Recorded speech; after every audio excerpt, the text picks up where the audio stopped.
अस्सलामुअलैकुम दोस्तों, मैं मोहम्मद तौहीद और तौहीद टीवी ऑफिशियल में आपका स्वागत है।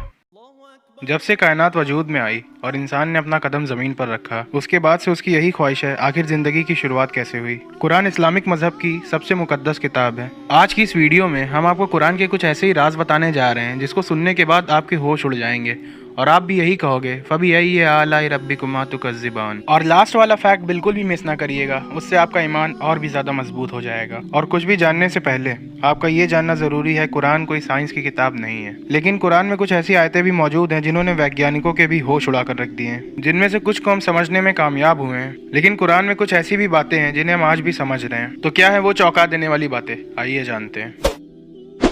फैक्ट नंबर 1, आयरन, लोहा। लोहा कुदरती तौर पर ज़मीन पर पाया जाने वाला एलिमेंट या धातु नहीं है, बल्कि ये आउटर स्पेस यानी अंतरिक्ष से आया है। ये अपने आप में एक चौंका देने वाली बात है, मगर ये सच है। वैज्ञानिकों ने ये खोज लिया है कि करोड़ों साल पहले ज़मीन पर एक बड़ी तादाद में मीटेरॉइड्स यानी उल्कापिंड्स गिरे थे।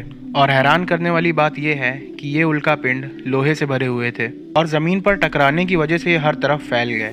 और कुरान का इस बारे में सूरह अल हदीद 57-25 आयत में कहना है, हमने लोहे को ज़मीन पर नाजिल किया ताकि इंसान उससे फ़ायदा उठा सके।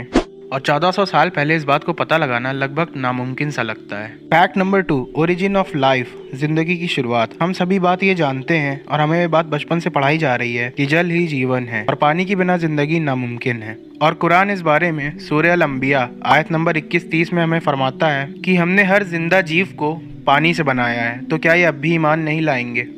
साइंस का कहना है कि हर लिविंग बीइंग की कोशिकाएं यानी कि साइटोप्लाज्मा 75% पानी से बना है और इसकी खोज 12वीं सदी में माइक्रोस्कोप के आविष्कार के बाद ही हुई थी।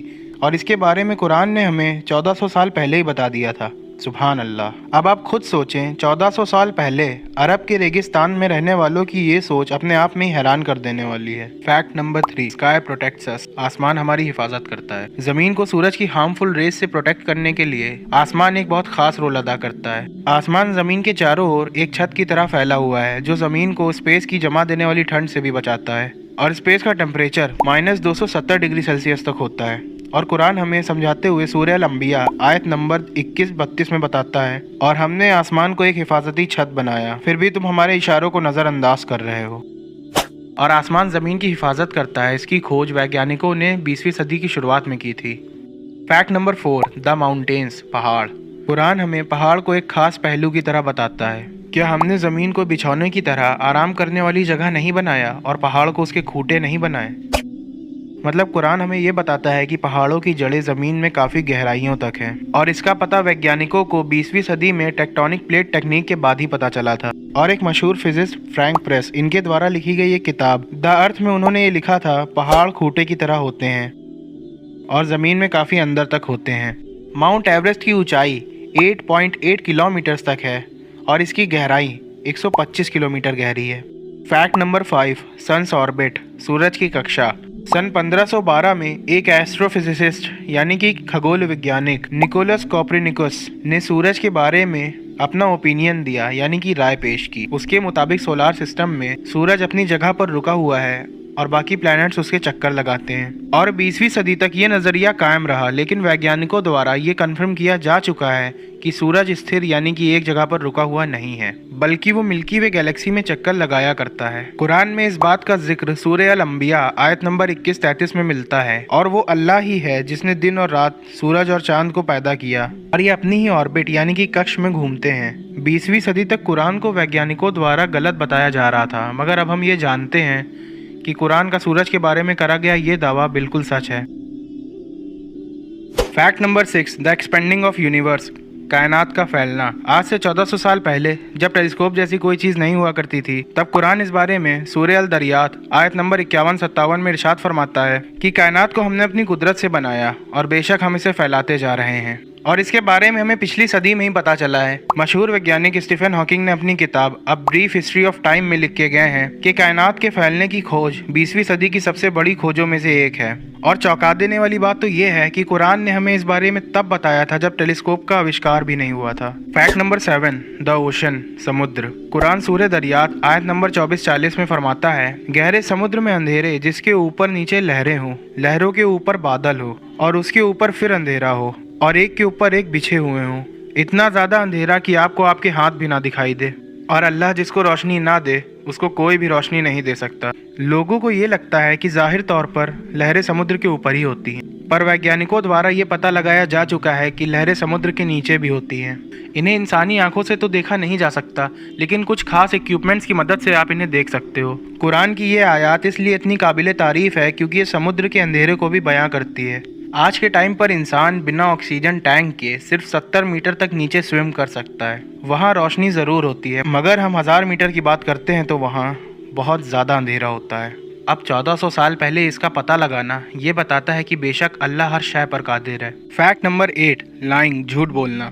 रसूल अल्लाह सल्लल्लाहु ताला अलैहि वसल्लम के वक्त पर अबू जहल नाम का एक शख्स था जो कि निहायती झूठा और मक्कार था। अल्लाह ने कुरान में उसको वार्निंग देने के लिए सूरह आलाक आयत नंबर 96, 15 और 16 में इरशाद फरमाया, अगर वो बाज ना आया तो हम उसको उसके मत्थे के बालों से घसीटेंगे, ऐसा मत्था जो कि झूठा और मक्कार है। गौर करने वाली बात यह है कि अल्लाह ने उसका नाम नहीं लिया लेकिन उसके मत्थे को झूठा कहा। ये आयत इसी वजह से इतनी खास है क्योंकि हमारे दिमाग का आगे वाला हिस्सा हमारे सोचने समझने की हरकतों को कंट्रोल करता है और इसे फ्रंटल लोब कहते हैं। और ये फ्रंटल लोब ही हमारे झूठ बोलने वाले काम का जिम्मेदार होता है। और वैज्ञानिकों की कई रिसर्च में ये पाया गया है कि हमारे दिमाग का आगे वाला हिस्सा हमारी हरकतों और झूठ बोलने वाले कामों के लिए जिम्मेदार होता है।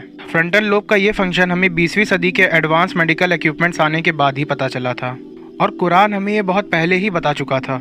फैक्ट नंबर 9, पेन रिसेप्टर्स, दर्द को महसूस करने वाले टिश्यूज। काफ़ी समय तक वैज्ञानिकों का यही मानना था कि दर्द को महसूस करने वाले टिश्यूज दिमाग में होते हैं। मतलब कि अगर आपको चोट लगती है तो पहले नर्व्स यानी कि नसों के जरिए दिमाग तक मैसेज पहुंचेगा, फिर आपको दर्द का एहसास होगा।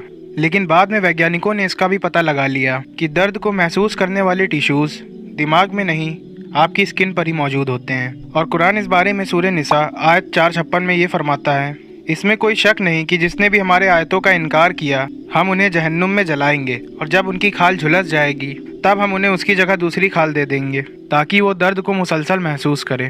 फैक्ट नंबर 10, कुरान की सूरह नंबर 53 जिसे सूरह नज्म कहते हैं। सीरियस एक लौता ऐसा तारा है जिसका कुरान में नाम लेकर जिक्र हुआ है। इस स्टार का जिक्र सूरह नज्म की पहली आयत में किया गया है और हमारी जमीन यानी कि अर्थ का जिक्र आयत नंबर 32 में होता है और ये बिल्कुल 861 लेटर्स के बाद आता है। 861, इस नंबर को याद रखिएगा। मैं आपको सबसे ज्यादा हैरान कर देने वाली बात बताता हूँ। जमीन से सीरियस स्टार की दूरी ठीक 861 सेंटीलाइट ईयर्स दूर है। अब मैं आपका दिमाग और भी ज्यादा हिलाने वाला हूँ जिससे आप भी सोच में पड़ जाएंगे।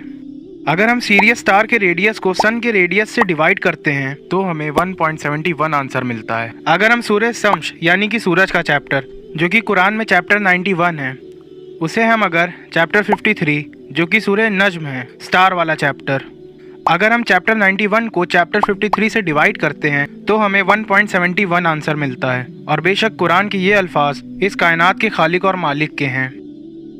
अल्लाह हमें कुरान को सीखने और समझने की तौफीक अता फरमाए, हमारा खात्मा ईमान पर फरमाए, आमीन। और मैं उम्मीद करता हूँ आपको इस वीडियो से काफ़ी कुछ नया जानने को मिला होगा। तो प्लीज़ हमारे वीडियो को लाइक करें और हमारे चैनल को सब्सक्राइब करें। और मैं मिलता हूँ आपको ऐसी नई इंटरेस्टिंग वीडियो में। अल्लाह हाफिज़।